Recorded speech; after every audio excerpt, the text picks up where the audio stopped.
Hello students, आप सबको स्वागत है मेरे चैनल पर। आज मैं आपको मैथ्स की पेडागोजी कराने वाला हूं, जो ऑल टेट एग्ज़ाम्स के लिए मोस्ट आईएमपी है और ये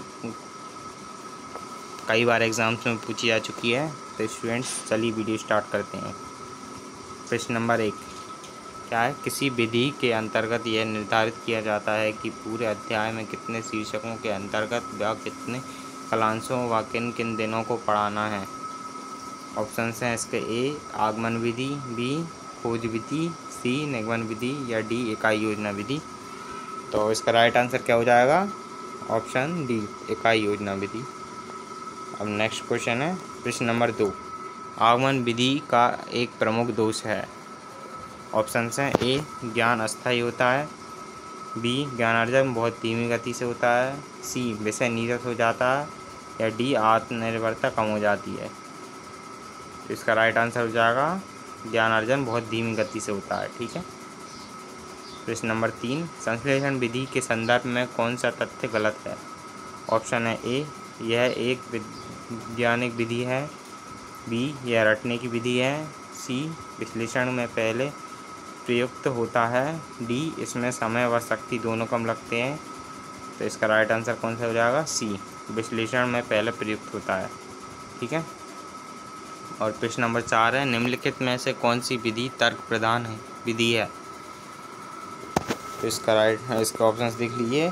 ऑप्शन ए संश्लेषण विधि, बी विश्लेषण विधि, सी व्याख्यान विधि या डी खोज विधि। कौन सी है? ऑप्शन बी विश्लेषण विधि। प्रश्न नंबर 5 बालकों को कम से कम बताना चाहिए एवं उनके अधिक से अधिक स्वयं सोच निकालने के लिए प्रेरित करना चाहिए सिद्धांत लागू होता है। सिद्धांत किस पर लागू होता है?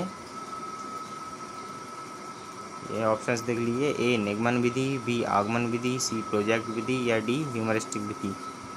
तो इसका राइट आंसर क्या हो जाएगा? डी ह्यूमरिस्टिक विधि। प्रश्न नंबर 6 निम्नांकित में से कौन सा सिद्धांत प्रयोजना विधि का नहीं है। ऑप्शन देख लीजिए। ऑप्शन ए है क्रियाशीलता, बी वास्तविकता, सी उपयोगिता, डी मूल्यांकन। तो इसका राइट आंसर हो जाएगा मूल्यांकन। ठीक है। और क्वेश्चन नंबर 7 गणित शिक्षण में पाठ्य पुस्तक का उपयोग निम्नांकित कारण से किया जाता है। तो ऑप्शन देख लीजिए। ए प्रायोगिक कार्य हेतु, बी प्रस्तावना हेतु, सी उदाहरण हेतु एवं चित्रों हेतु, डी उपयुक्त सभी।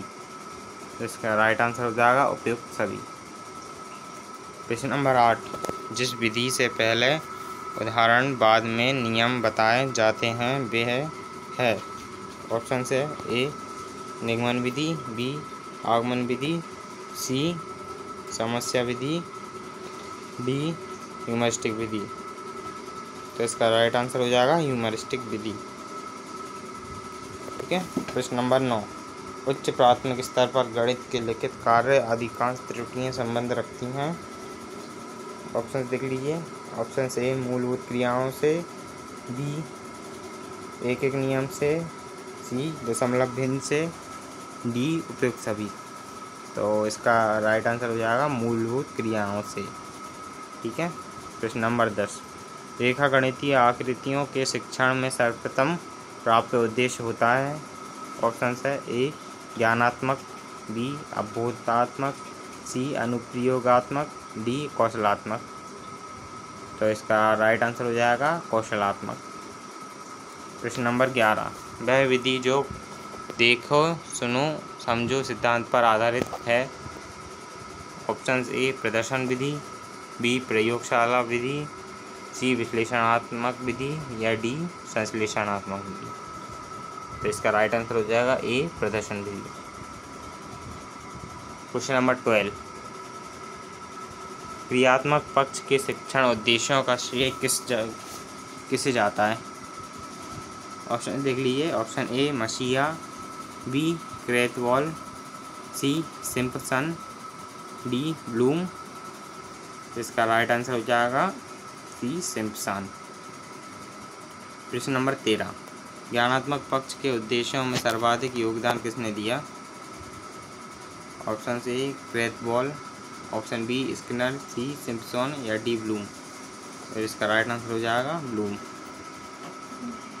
प्रश्न नंबर 14 ब्लूम, कर्तवाल तथा मसीहा ने मिलकर किस शिक्षण उद्देश्य पर सर्वाधिक कार्य किया?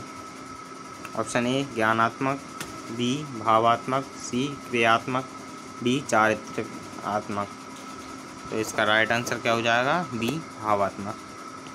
प्रश्न नंबर 15, टैक्सोनॉमी शब्द का अर्थ हो सकता है। ऑप्शन ए वर्गीकरण, बी संगत व तर्कयुक्त, सी क्रमबद्ध चढ़ाव क्रम, डी क्रमिक विस्तार प्रक्रिया। उत्तर क्या हो जाएगा इसका? क्रमबद्ध चढ़ाव क्रम। प्रश्न नंबर 16, सबसे उच्च उद्देश्य किसे माना गया है? ऑप्शंस हैं। ऑप्शन ए ज्ञान, बी विश्लेषण, सी संश्लेषण, डी मूल्यांकन। तो इसका राइट आंसर हो जाएगा मूल्यांकन।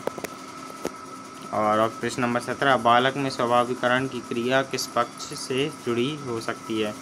ऑप्शन ए ज्ञानात्मक क्रिया से, ऑप्शन बी संवेगात्मक क्रिया से, ऑप्शन सी क्रियात्मकता से, या डी प्रत्यक्षीकरण से।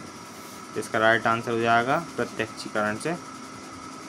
प्रश्न नंबर 18, ब्लूम ने किस आधार पर अधिगम के लिए उद्देश्य निर्धारित किए? ऑप्शंस हैं। ऑप्शन ए वातावरण के, ऑप्शन बी व्यवहार परिवर्तन के, सी विषय वस्तु के, या डी बौद्ध पक्ष के। तो इसका राइट आंसर हो जाएगा व्यवहार परिवर्तन के। और प्रश्न नंबर 19, साधारणतः एक फिल्म स्ट्रिप में कितने फ्रेम होते हैं?